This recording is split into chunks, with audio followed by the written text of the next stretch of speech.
In today's fast-paced world, everyone's trying to get everything done faster, from travel to work to even playing video games.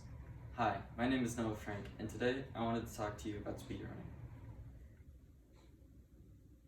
Before I begin, I'll define speedrunning. Speedrunning is essentially getting from the title screen to the end credits of the game as fast as possible. There are many different ways to do this, and all of this depends on the different game. But today I want to talk about the basics with you. So I will be going over things like the categories of speedruns, the jargon commonly used, and the communities that hold all this together.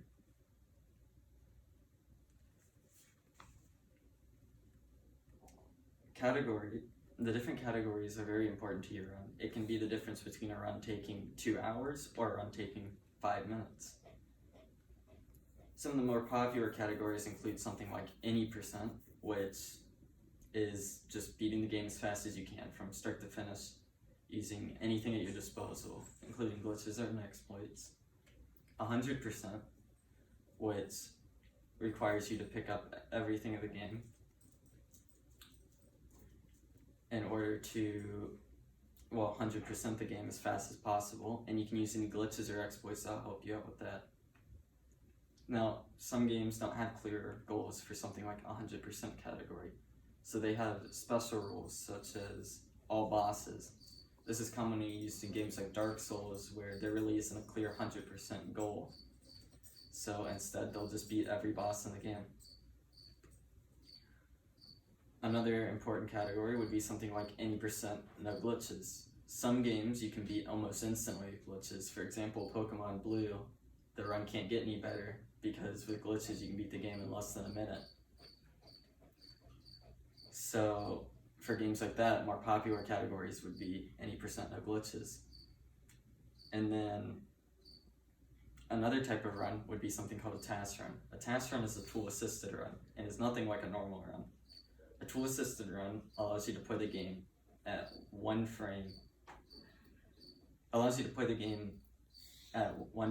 at your speed. So games typically run at 30 or 60 frames per second and can make some tricks near impossible or humanly impossible to do.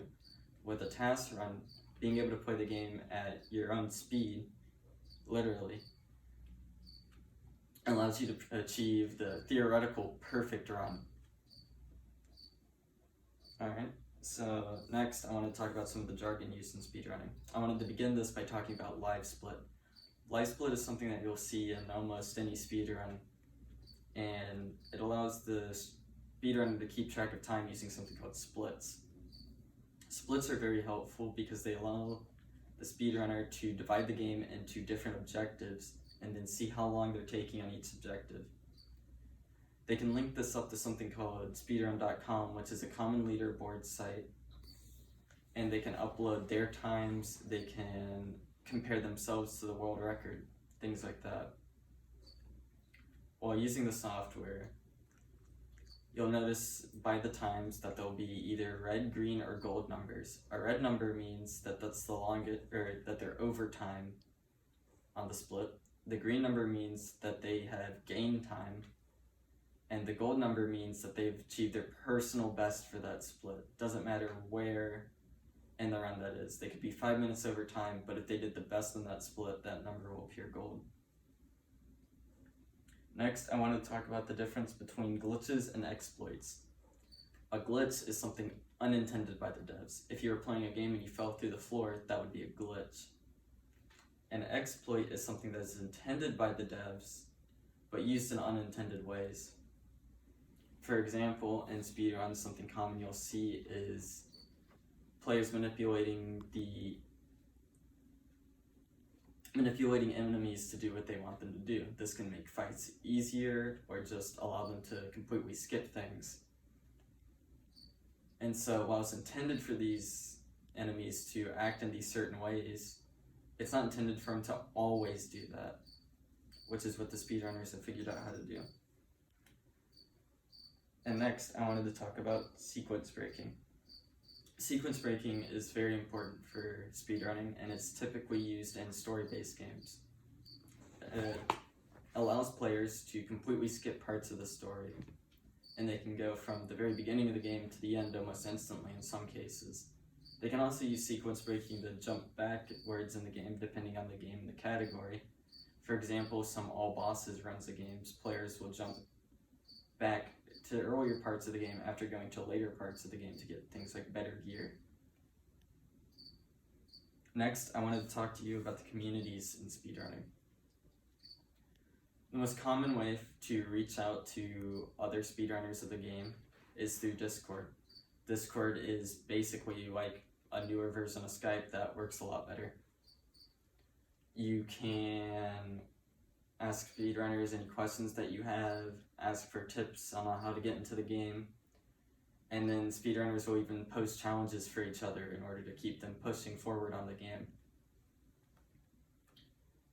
This can be very interesting because there's games that have been out for many years that people post challenges for that allow them to push even further. For example, someone put a $1,000 bounty on barrier skip in The Legend of Zelda Wind Waker.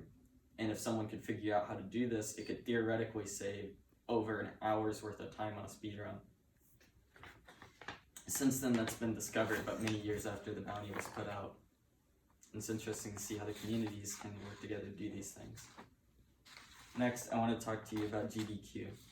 GDQ stands for Games Done Quick and is hosted during the summer and during the winter.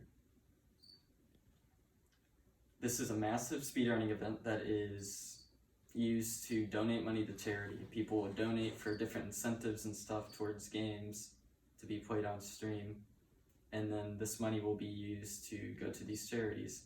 In the summer, they donate to Doctors Without Borders, and during the winter, they donate to the Prevent Cancer Foundation. And it's great publicity for the speedrunners, and it's great because money goes to charity. Next, if you're looking for places to watch speedruns, you can go to twitch.tv, that's where you can watch speedruns live. And then you can go to youtube.com just to watch speedruns that have already been done. So in conclusion, today I talked with you about the different categories for speedruns, the jargon used, and the communities that drive these. I hope you learned something about speedrunning today, and I hope I piqued your interest.